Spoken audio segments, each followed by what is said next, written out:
Olá, este é o Poder Entrevista. Eu sou Hamilton Ferrari, repórter do Poder 360, e vou entrevistar Paulo Gala, economista-chefe do Banco Master. Paulo tem 47 anos, é formado em Economia pela Universidade de São Paulo, tem mestrado e doutorado na área pela Fundação Getúlio Vargas, em São Paulo. Também foi pesquisador visitante na Universidade de Cambridge, na Inglaterra, e de Colômbia, nos Estados Unidos. Atua também como professor de Economia da FGV e conselheiro da Federação das Indústrias do Estado de São Paulo. Paulo, obrigado por ter aceitado o convite. Obrigado, é um prazer conversar com todos vocês.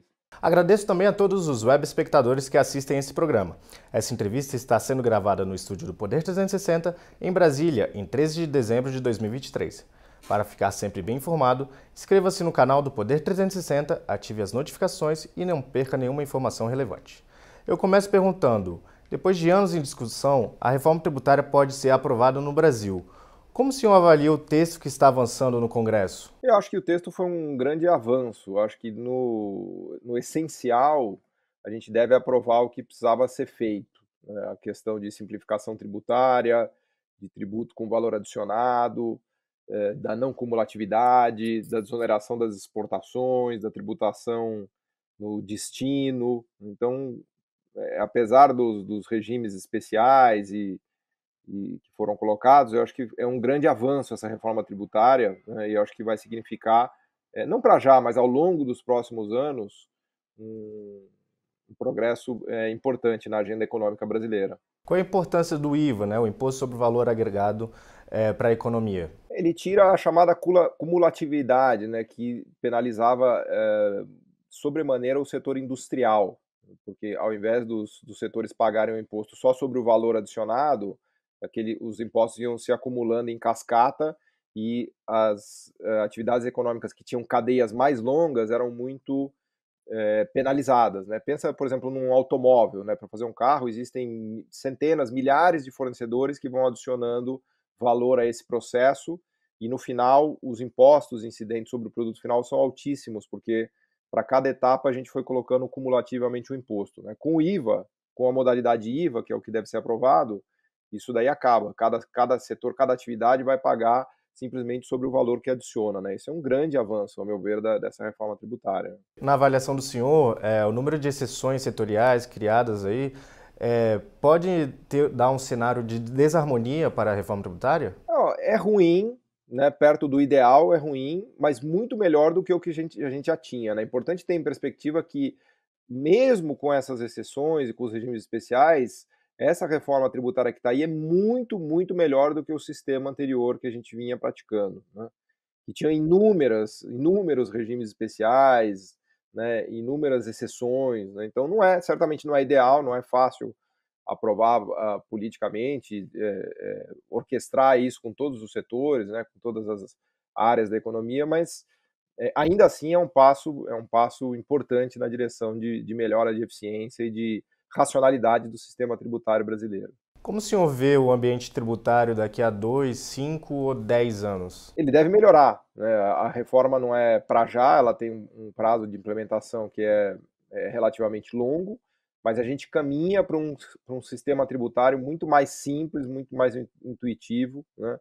Muito menos complexo, né? Então, eu acho que a tendência é melhorar bastante nos próximos anos, né? Vai ter um impacto percentual no PIB do Brasil?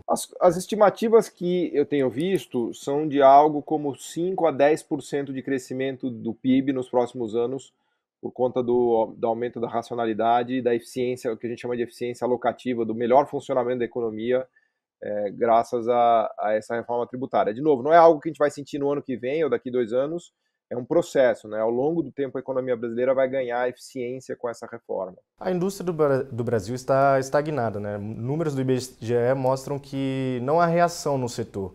Por que isso acontece? A indústria é talvez o setor mais penalizado pelo sistema tributário que a gente tem hoje. Ela contribui com 10% do valor adicionado no PIB brasileiro e paga 30% da carga, 3 vezes mais do que ela contribui em termos de valor adicionado. Então a indústria brasileira é claramente sobretributada, né, ou sobreonerada.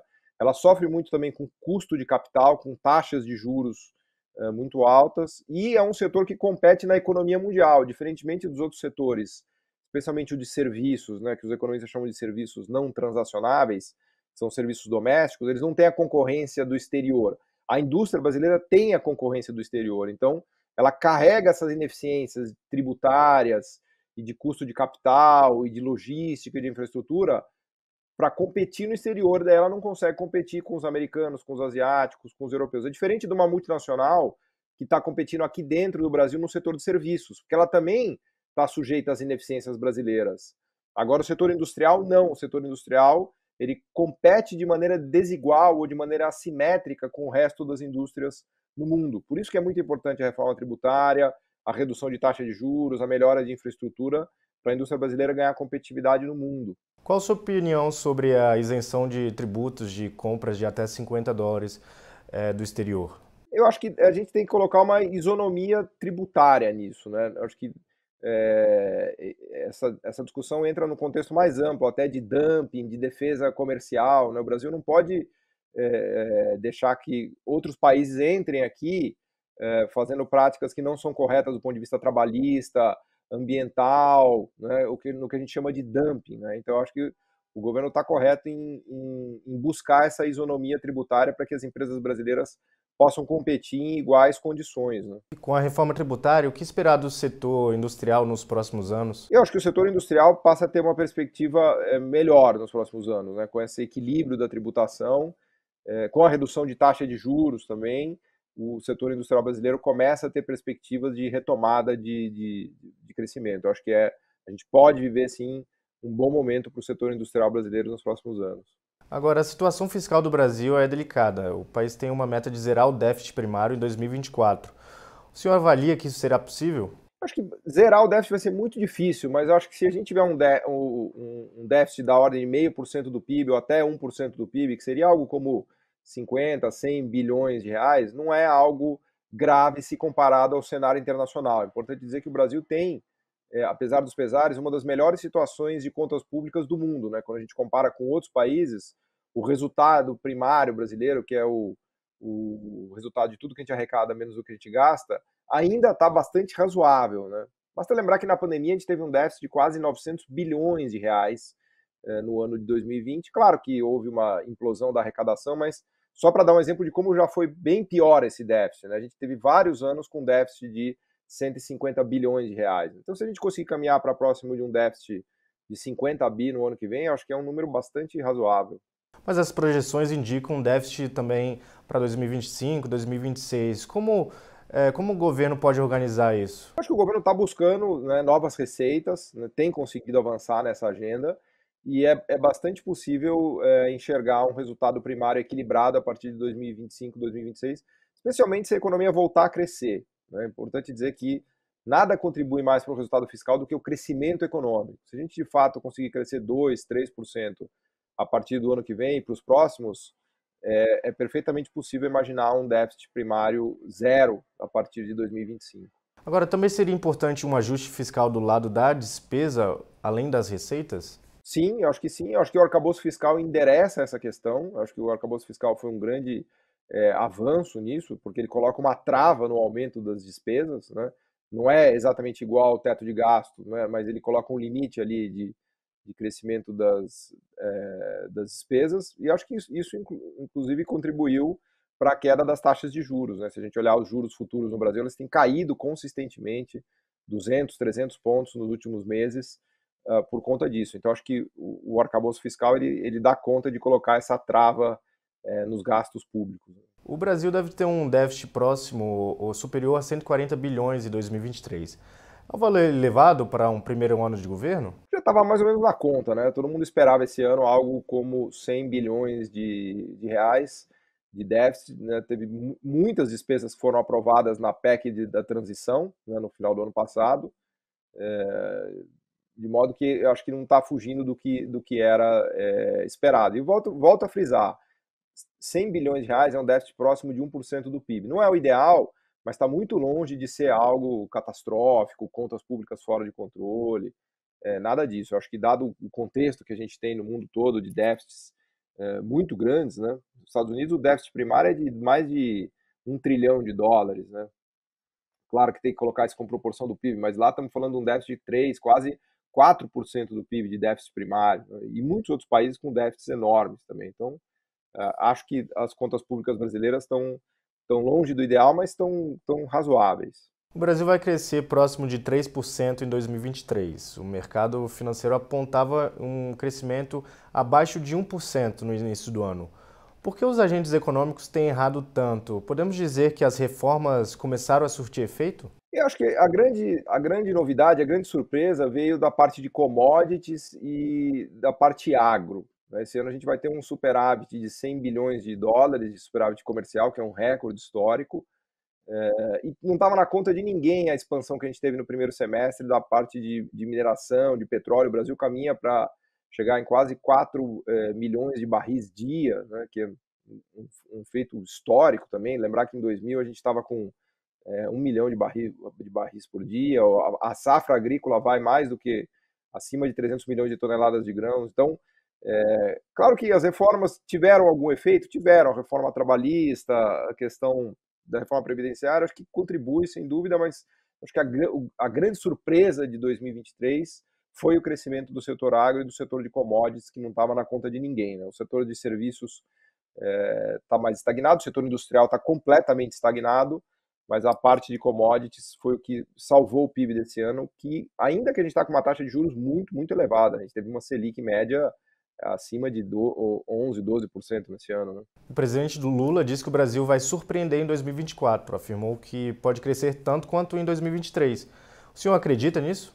A gente tem uma previsão de crescimento de 2% para o ano que vem, é um pouco abaixo de 2023, mas a perspectiva é favorável, porque o ano que vem é um ano de corte de taxa de juros, tanto no Brasil, a gente vai ter um corte consistente de Selic que deve vir abaixo de 10%, quanto nos Estados Unidos e possivelmente na Europa e no Reino Unido. Então, o ano que vem deve ficar marcado pelo ano dos cortes de taxa de juros, né? Isso favorece muito o crescimento e pode, sem dúvida, contribuir para um crescimento mais forte no Brasil.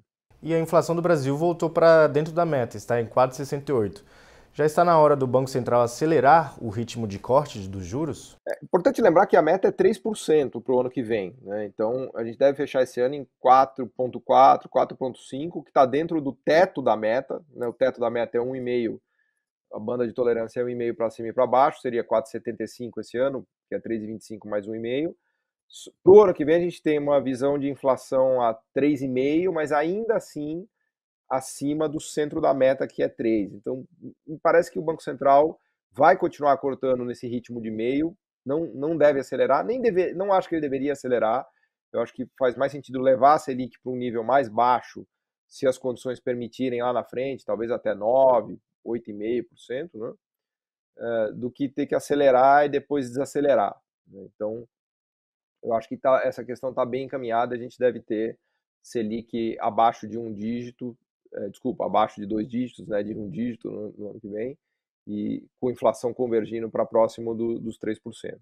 Os juros na pandemia chegaram a 2%. Sabemos que é um fator totalmente atípico, né? Mas antes da pandemia estava por volta de 6,5%, por ali. Devemos chegar nesse patamar futuramente? O senhor avalia nisso? Acho que pensar num juro de 8% é bastante razoável, né? O Banco Central tem contas do que ele chama do juro neutro, que é algo como 4, 4,5, até 5% é o juro real neutro, né? 5% acima da inflação. Então, se a inflação convergir de fato para 3, um juro real neutro seria uma Selic de 8%, né? Então, se o cenário lá fora contribuir com cortes de juros nos Estados Unidos, na Europa, com convergência da inflação, é perfeitamente possível imaginar uma taxa Selic de 8% no Brasil. Talvez não o ano que vem, mas talvez em 2025. Quais são os principais riscos para o país do ponto de vista global? Como deve impactar a economia brasileira em 2024? Acho que o grande risco é uma reaceleração da inflação nos Estados Unidos, a inflação voltar a subir para 3,5, 4 e interromper esse processo que existe, pelo menos na cabeça do mercado, de corte de juros por lá. Então, a aceleração da inflação nos Estados Unidos é um grande risco e uma grande crise na China. Não acho que é o cenário principal, a economia chinesa tem se recuperado, deve crescer algo como 4% no ano que vem, mas uma crise na China sem dúvida atrapalharia o Brasil. Lembrar que a China é o maior destino das exportações brasileiras, né? Mais de 1/3 do que a gente exporta vai para a China, especialmente minério de ferro, né, e soja. Então a gente tem uma dependência bastante grande ainda da atividade econômica chinesa. Chega ao final essa edição do Poder Entrevista. Em nome do jornal digital Poder 360, eu agradeço a Paulo Gala pela participação. Obrigado, foi um prazer. Agradeço também a todos os web espectadores que assistiram esse programa. Essa entrevista foi gravada no estúdio do Poder 360, em Brasília, em 3 de dezembro de 2023. Para ficar sempre bem informado, inscreva-se no canal do Poder 360, ative as notificações e não perca nenhuma informação relevante. Muito obrigado e até a próxima! Poder Monitor, a ferramenta mais completa para monitorar os 3 poderes. Acesse agora poder.cc/monitor e ganhe 30 dias grátis.